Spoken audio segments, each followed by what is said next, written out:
به مامانم گفتم میخوام برم و یه هم چیزی هست در جریانشون گذاشتم. اونجا سیغه یه ماه خونده شد و هم به حساب خوش محرم شدیم دوباره محرم شدیم و رفتیم جلوی بهتون نشستیم و نه منم مو بستم و اومدم بعد گرفتم انگار خودم دلم نمیخواست رفتم رو پاش گرفتم میشدم کار هر شیادی. همون دفعه اولی وقتی که ایشون سیغه کنده بودن قشنگ این کیک یکزیام گرفته بودن بعد یکی کم داد من بعدش عقد خوندن یکی داد مثلا من بخورم من زبونم بسته شده بود اصلا نمیتونستم که چیزی بخورم دهنم میگم بسته.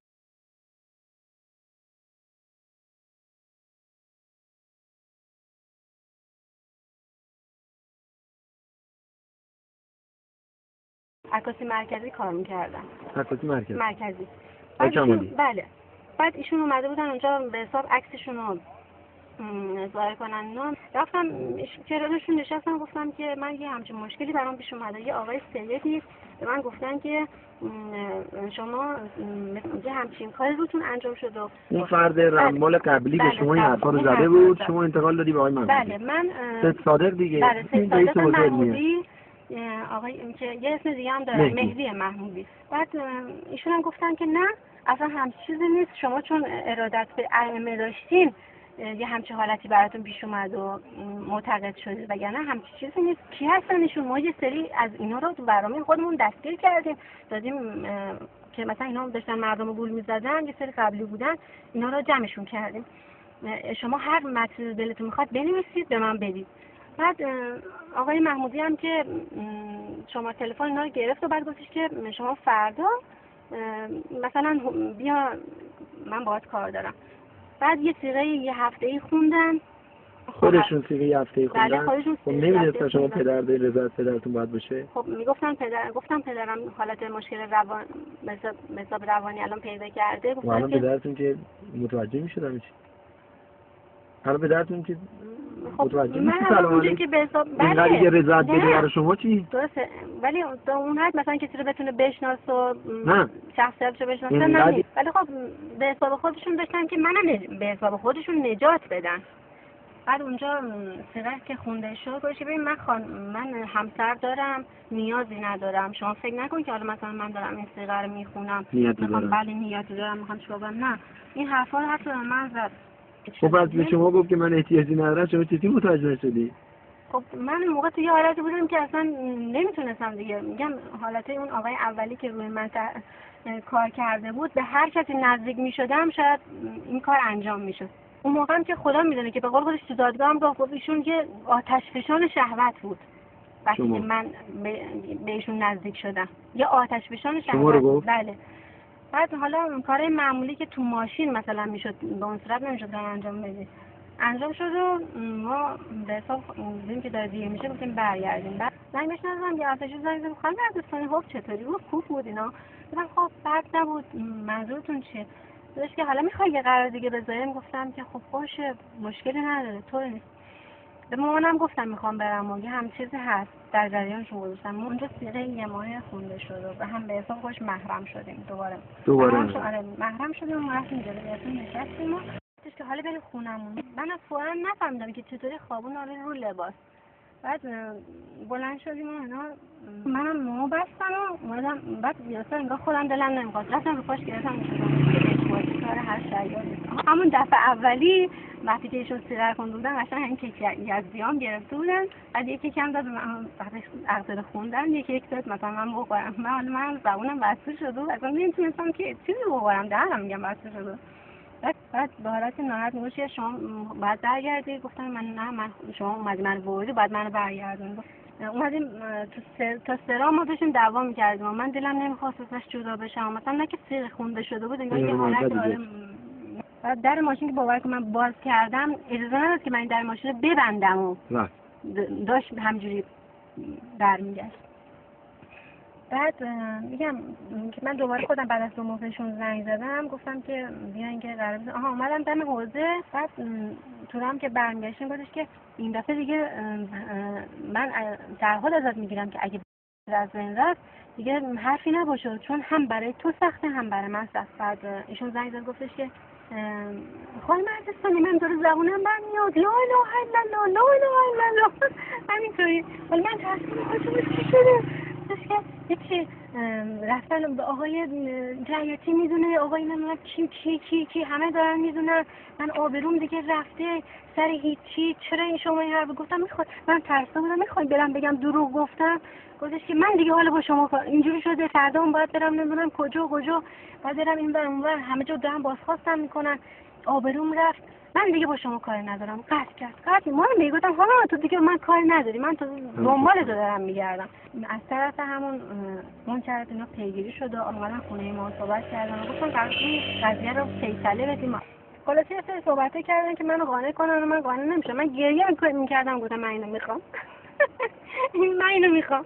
حالا هر جوری از ریدم از من اینو میخوام. من هیچ گریه میکردم. اینا هم ترجمه کردم، بلند شدن رفتن. اونا گفتن حالا هر کاری میخوایم بکنی، سیغه میکنی که راضی بشه، میخوای پول بهش مثلا سکه بهش بدی، هر کاری میکنی راضی بشه.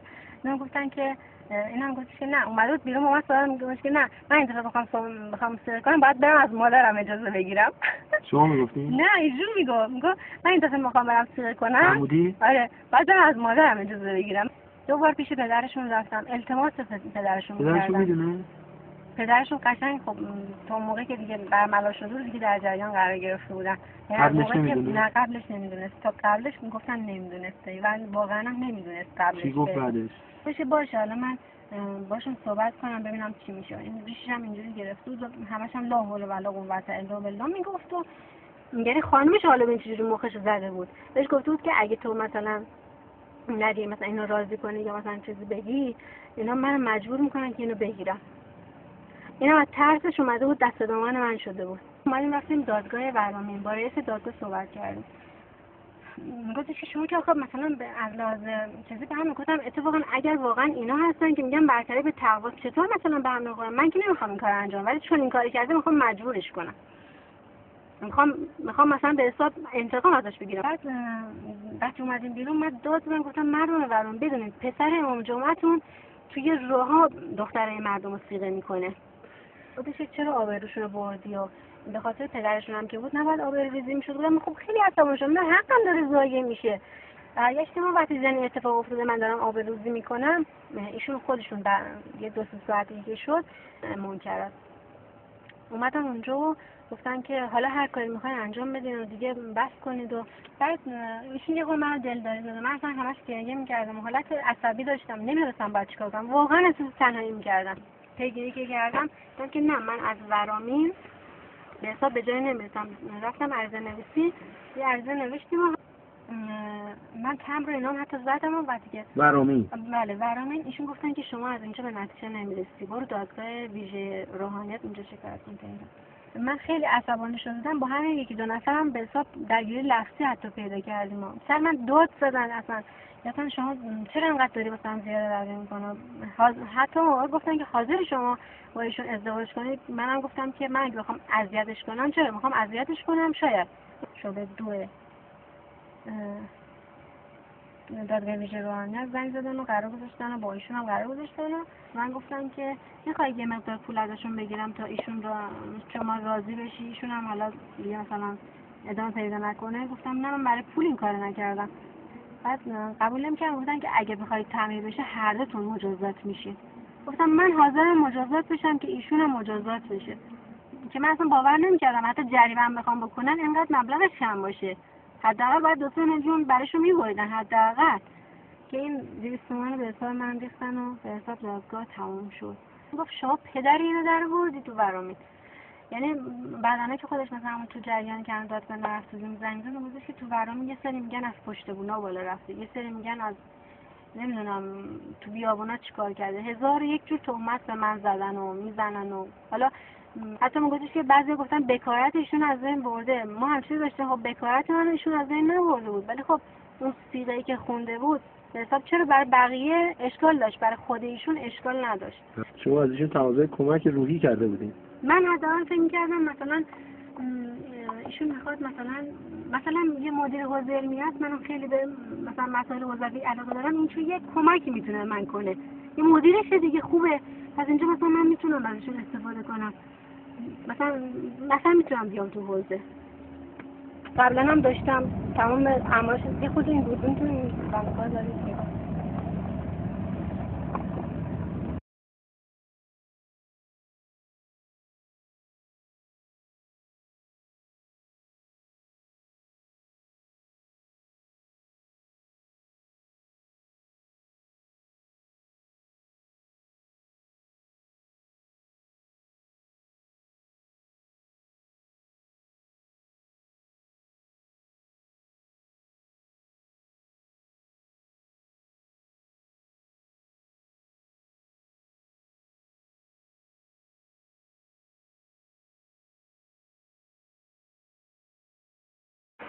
جلسه مناظره اونجور که برنامه‌ریزی شده اینه که خب ادعاها، اتهامات و ادعاهایی که مطرح شده اینجا توسط بنده عنوان میشه. درخواست میکنم تشریف بیارن تا اومدن عزیزان به جایگاه خودشون یک سلام کنند و برای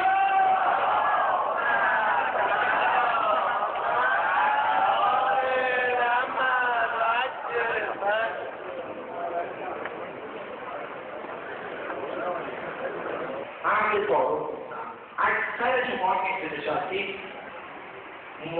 متوجه هستید که بنده با آقای مهدی اختلاف سلیقه داریم. اختلاف سلیقه هم یادم سال الان بحث مناظره بنده و آقای مهدی بحث اخلاقیه. اگر بنده شاید میومدم تو ارکان عمومی گفتن که مطلع خداش دیگری حرف میزد. نه مواردی که اتهامی هست دو طرف داستان دیگه روحانیت مطرح میکنن. اینجا در حقیقت رقابت نیست. صرف فرمودگی بنده نه قاضی هست نه صلاحیت دارم. فقط برای روشن شدن افکار رو میگم. آیا یا میخوام به آقای محمودی اجازه بده شما بشین آقا من خواهش میکنم ببخشید آقای محمودی شما صحبتی ها آقای محمودی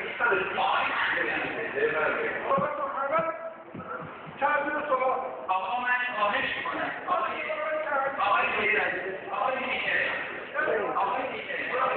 زهرا صحبت می‌کردیم بنویسید.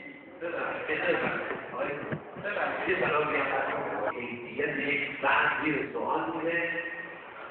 بعد وقتی که در نقل رو به دست میاری که شایعه از کجا درست شده، چه کسی شایعات رو کرده، این حرفا از کدام من در صادر میشه. بعد می‌بینیم متأسفانه تقریبا میرسد به یک روحانی مثلی. اما خواسته من از آقای جهانگیر هم که لااقل این مردانگی و شجاعت و شهامت داشته باشن در برابر دوربین‌ها و در برابر امثال شما مردم یکی از اون حرفایی که روی سر زدن اینجا بزنن. شما در چند هیئت مذهبی گفتید که من مثل اون روحانی نیستم که دختر 18 ساله رو دیده میکنه در خیابان از کرامات رو رها میکنه و به اون دیگه 1000 تومان پول میده که اون ساکت بشه. اگر آقای این مسائل رو به جلسات خصوصی مطرح کرده بود من این مجلس رو قبول نمی‌کردم. این مجلس رو جوانان و نوجوانانی تشکیل دادن که تشنه حقیقتن تو دوره‌های حوادث بودن. من حیثیت فردی رو دفاع می‌کنم، نه به عنوان اینکه بحث حقیقی هستن، به عنوان یک روحانی که باید جایگاه روحانی هست. خب جناب آقای کلیدی لطف بفرمایید در رابطه با سوال خودتون یا سوال آقای محمودی مطرح کردن شما جواب خودتون رو بفرمایید. البته این اتهامی که در رابطه با دختر 18 ساله زدی با آقای محمودی راجع به چی صحبت کنید؟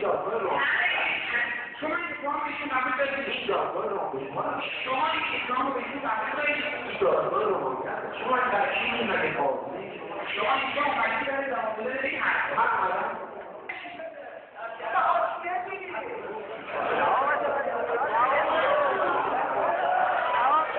آقای وقتی شما شاید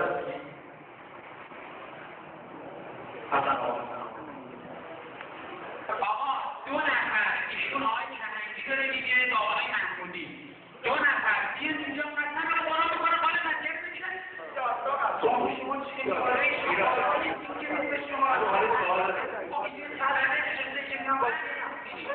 شما چون ایشون خودش برگشت رو بیاد آقای فلانی بیاد آقای فلانی بیاد چیز نمی‌کنه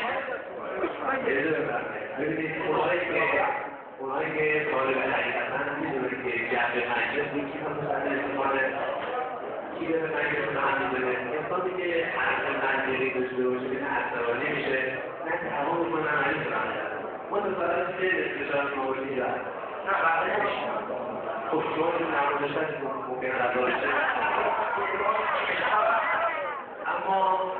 اما من بنده مطمئن باشید تا استشار شما بشناسم متشدد نکنید گفتید اتهامات مطرح میشه زیر تابلو خب نمیخواد به تشکیل بدم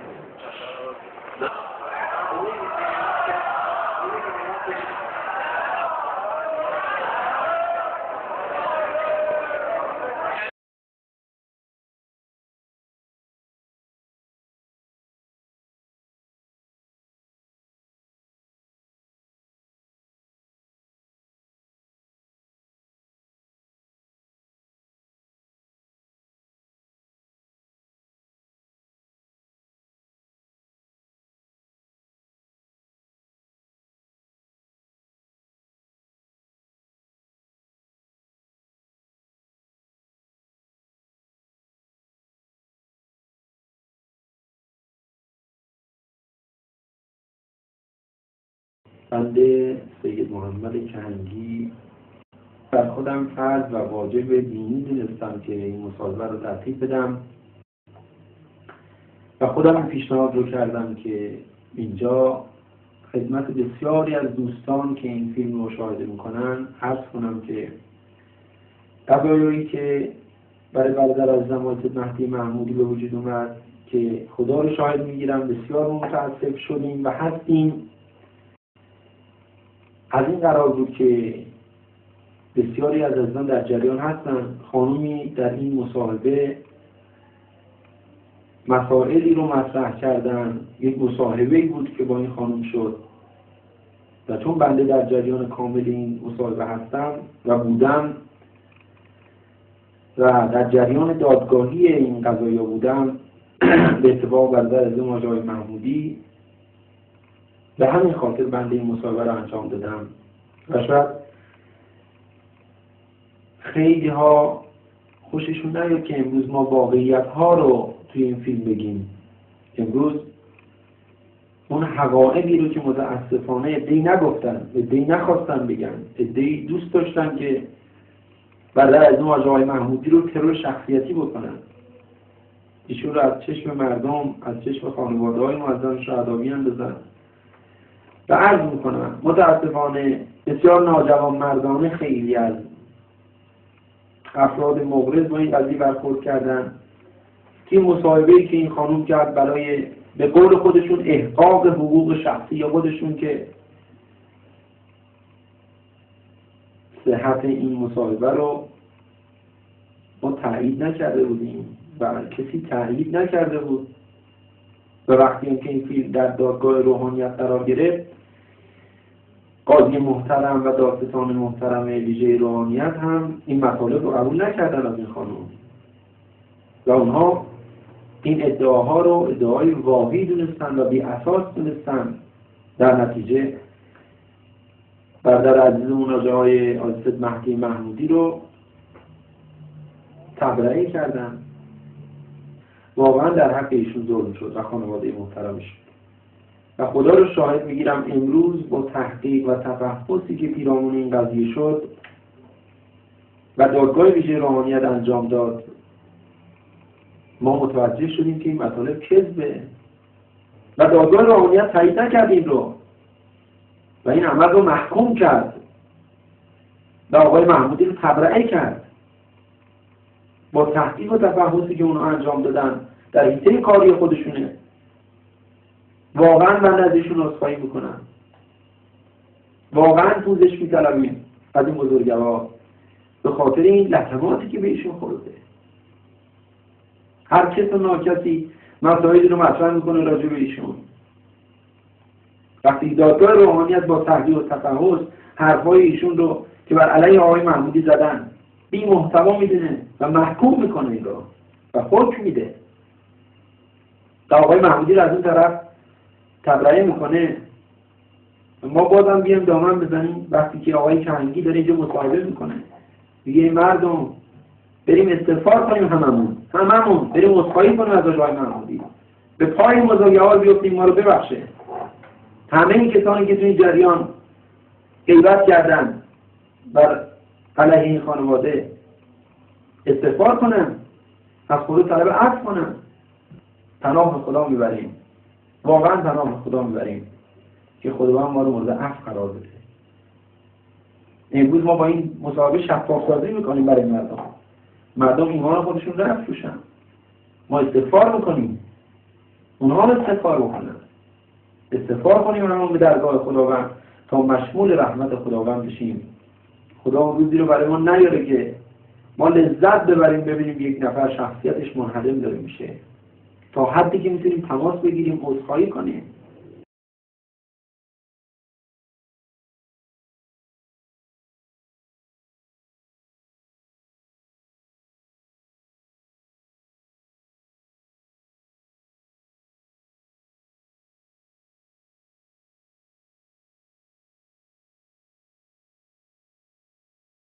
این روزها یک سری حرفا و شایعات و تهمت‌های زننده‌ای علیه شما در جامعه به گوش می‌رسه. البته میدونه که ریختن خون مسلمان با ریختن آبروش برابره در اسلام. اون انسان حیاتش وابسته به آبروشه و قطعا برای من خیلی سخت بود این مسائلی که متاسفانه مطرح شد توی جامعه. اما در این حال خدا رو شاکرم. در سوره نور که قضیه افک رو خدای متعال مطرح میکنه و آیاتی در قضیه افک نازل میشه، در این آیات می‌بینیم که خدای متعال می‌فرماید که این قضیه برای تو ای پیغمبر برای تو خیر بود. امتحان مردم ان السمع والبصر والفؤاد کل اولئک کان عنه مسئولا. مردم با چی امتحان میشن؟ با همین مسائل امتحان میشن. میتونن زبان خودشون رو کنترل بکنن، میتونن نیتشون رو تغییر بدن، میتونن خوشبین باشن، مثلا برادر دینیشون آیا حقوقشون رعایت میکنن نمیکنن. لذا اگرچه برای من این قضیه دشوار بود، اما امیدوارم که انشاءالله اجری که خدا من میده در واقع جبران بکنه این آلام روحی بنده رو. من عرض میکنم که وقتی با بزرگان، با اولیان، با انبیا این گونه برخورد میشه، ما که خاک پای اونها هم نیستیم، طبیعتا برای ما هم هر کسی در جامعه مؤثر باشه و مفید باشه در معرض این مسائل قرار میگیره. مثل انسان‌هایی که در جامعه اعتباری پیدا میکنن در معرض حسادت‌ها، مسائل مختلف، دشمنی‌ها، خب بیشترین دشمنی‌ها به پیغمبر بوده. تمام انبیا متهم شدن بلا استثناء. پیغمبر اسلام چقدر بهش تهمت زدن، امروز هم دارن میزنن. کتاب آیات شیطانی اگر تهمت پیغمبر نیست، در آخرش تهمت و افترا نیست. اما چرا این تهمت‌ها به شما زدن؟ به شخص دیگه‌ای نزدن؟ شاید این سری مسائلی برای شما کتاب افتاده باشه. بله. اون سوال خوبیه.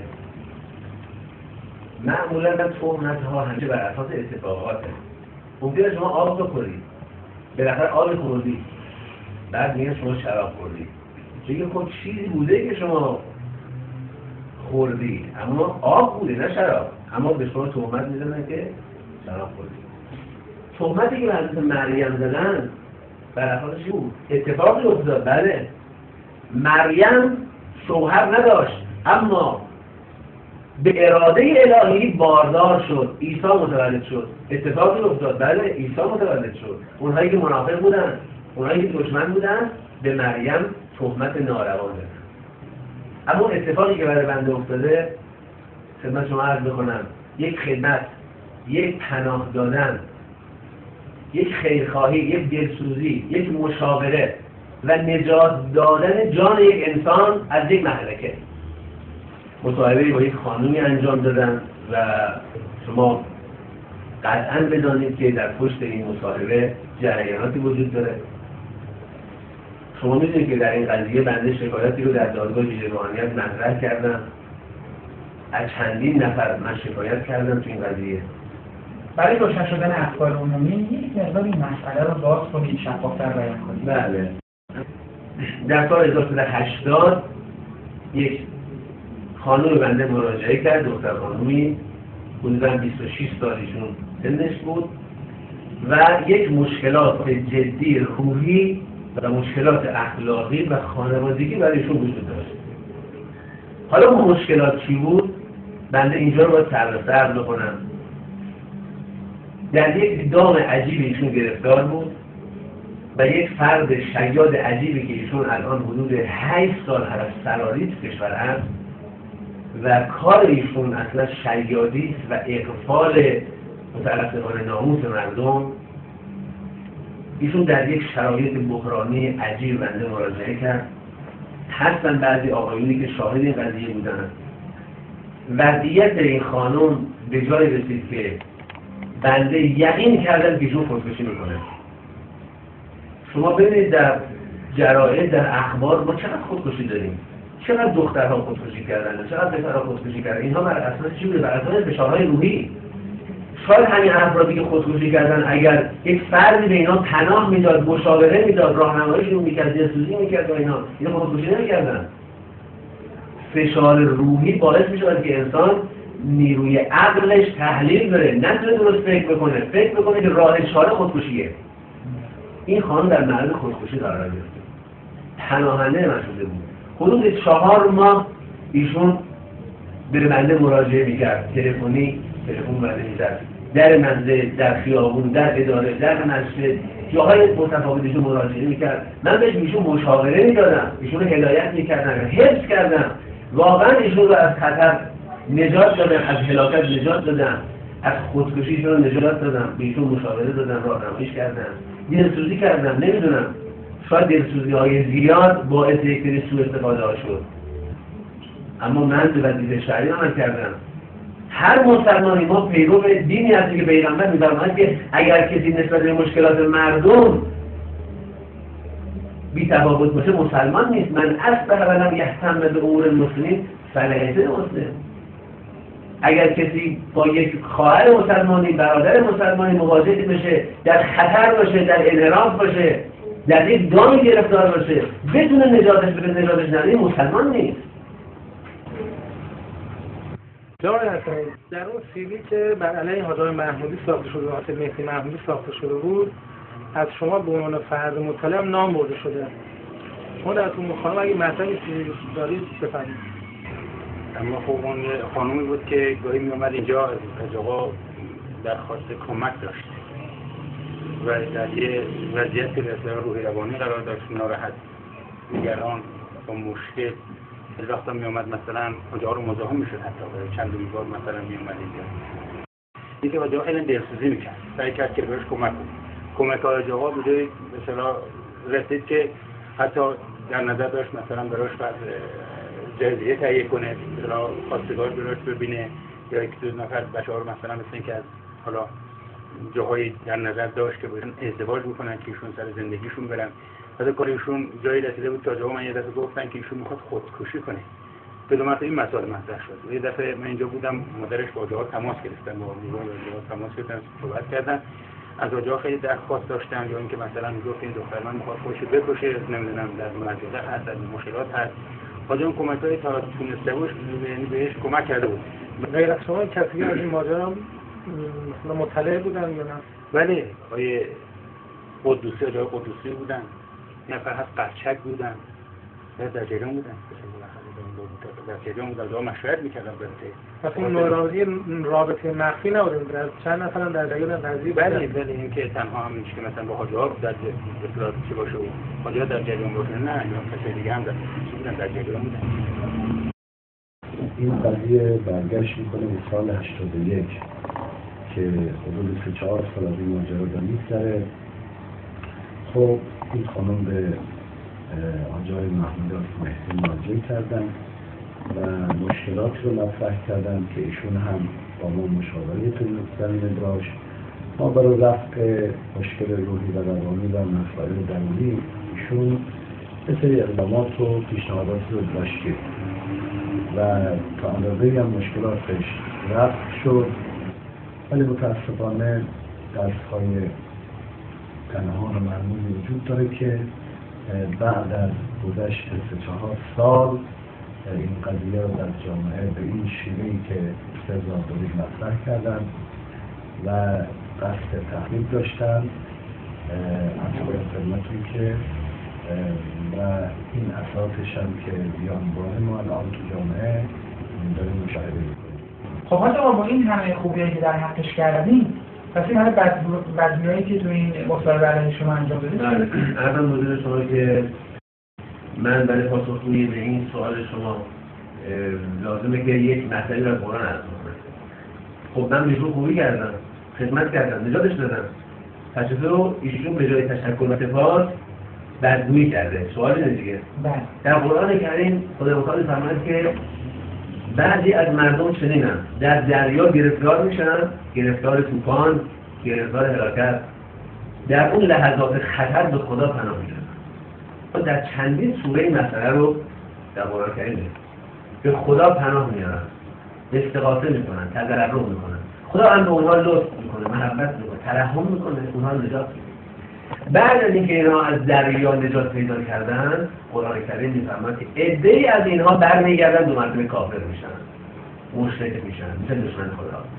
ما انسان‌ها یکی از خصوصیاتی که متأسفانه بعضی ما انسان‌ها داریم همین کفران نعمت، ناسپاسی. شما یک مجنونی در کنار خیابان افتاده، ممکنه 100 ماشین رد بشه، 100 راننده این مجنون رو ببینه، اما برای اینکه خودش گرفتار نشه کمکی به این مجنون نکنه. یک راننده با وجدان پیدا میشه، ترمز میزنه، این مجنون رو نجات میده، جانش رو حفظ میکنه، چقدر ثواب برده. بعداً ممکنه گرفتار هم بشه، اما در برابر گرفتاریش هم خدا اجر و پاداش میده. این رفع مسئولیت نمیکنه. اون مجروح اگر در کنار جاده بر اثر خونریزی زیاد بمیره، تمام اون راننده‌هایی که عبور کردن و بی تفاوت داشتن مسئول در خون این شخص هستن. در روز قیامت پاسخ بدن. خدمت ایشون کردن، ایشون نجات دادن. 4 ماه من به ایشون مشاوره دادم، تلفنی تماس میگرفته، حضوری میآمده.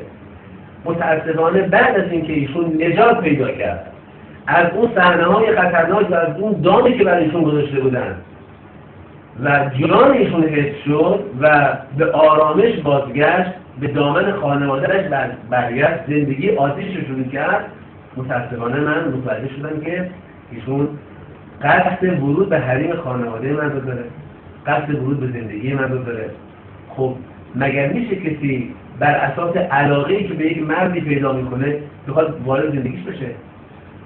ایشون متأسفانه تو این وادی وارد شد و من هم با ایشون مقابله کردم. ایشون رو از اون لحظه‌ای که فهمیدم وارد زندگی من میخواد بشه، ایشون رو طردش کردم و متأسفانه ایشون تبدیل شد به یک دشمن برای من. حاج محمودی آدم دلسوزی هستن. در واقع که بخوای حساب بکنی، خداییش دوست داره که کسی که مشکلی داشته باشه براش انجام بده.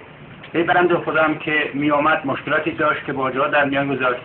مثلا هر روزم میومد با جا مراجعه میکرد به خاطر که آجاها نجاتش بده از دام یه افرادی که به قول خود رو شیاد هستش و من گرفتار شدم و در حد خودکشی رسیدم و شدید گریه میکرد و واقعا یه حالت استرس زیادی داشت، نگرانی زیاد داشت، ترس داشت، لرزش داشت، یه حالت اینطوری که مثلا به آجاها مراجعه میکرد.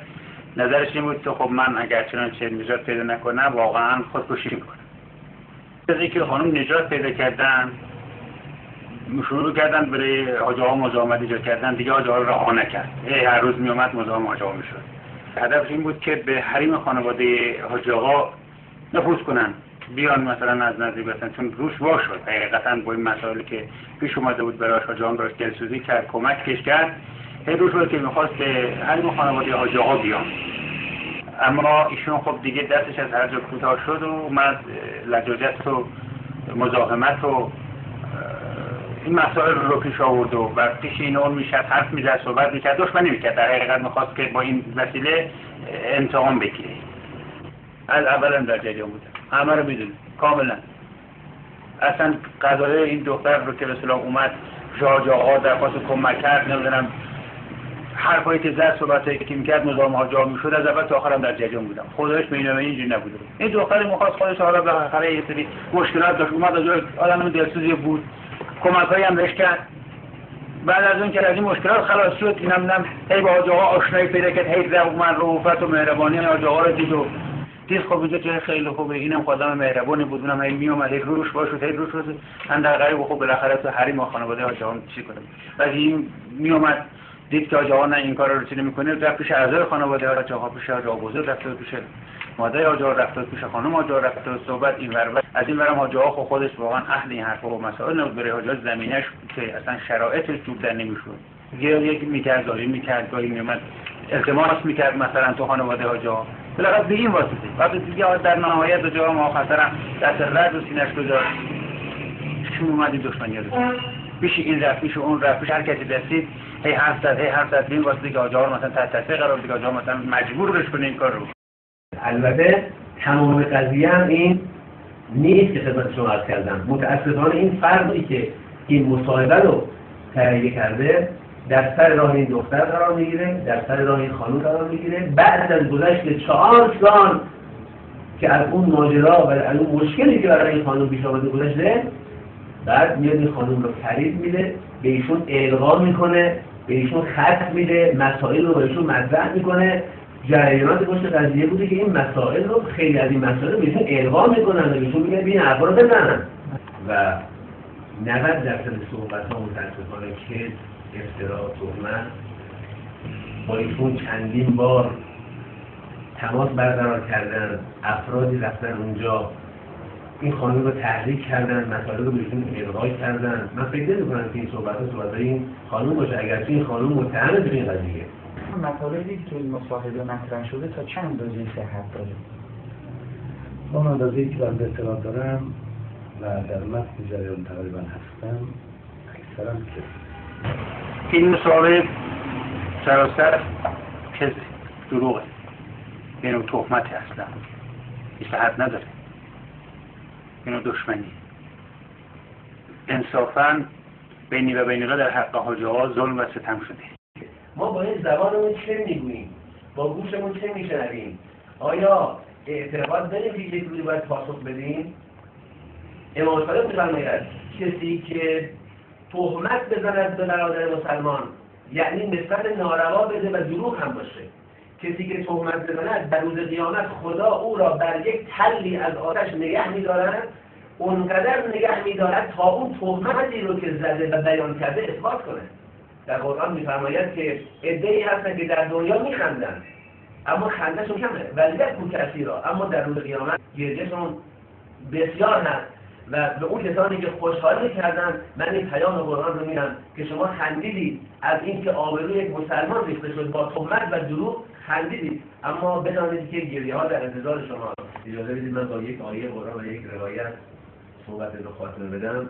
اعوذ بالله من الشیطان الرجیم. ان الذين يحبون ان تشيع الفاحشه في الذين آمنوا لهم عذاب علیم في الدنيا والآخرة والله یعلم و انتم لا تعلمون. کسانی که در جامعه فحشا و منکرات و حرفهای زشت را منتشر میکنند، خدای متعال عذاب دردناک در دنیا و آخرت برای اونها آماده کرده. اونها نمیدانند اما خدا میداند. این مال اونجاییست که فحشایی باشد، منکری باشد، اشاعه بشه. تا چه رسد به اونجایی که اصلا فحشایی نبوده، منکری نبوده، تهمت هست و تهمت اشاعه میشه. اینجا قطعا عذابش سخت‌تر هست.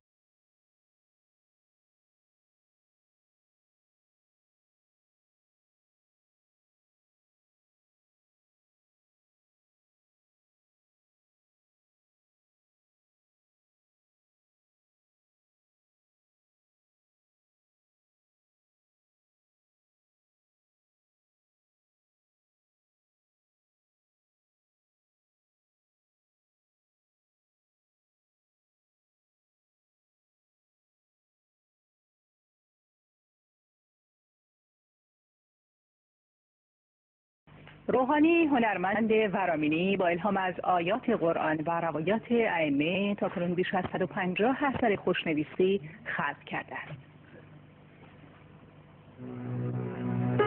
هنر خوشنویسی از هنرهایی است که در زمینه‌های مختلفی جلوه کرده و افراد بسیاری را از حرف و جایگاه‌های مختلف به خود جلب کرده است.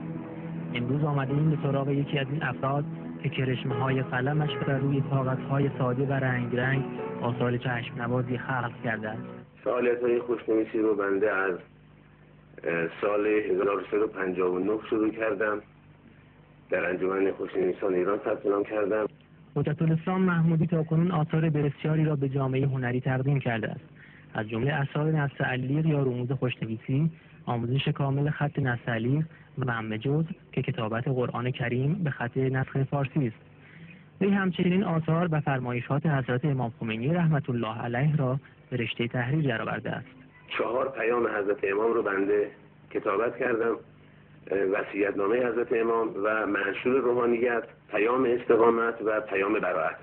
این روحانی هنرمند در زمینه آیات قرآن و روایات ائمه بیش از 150 اثر تابلویی خلق کرده است و در مسابقات داخلی و بین المللی موفق به کسب مقام‌های بسیاری شده است.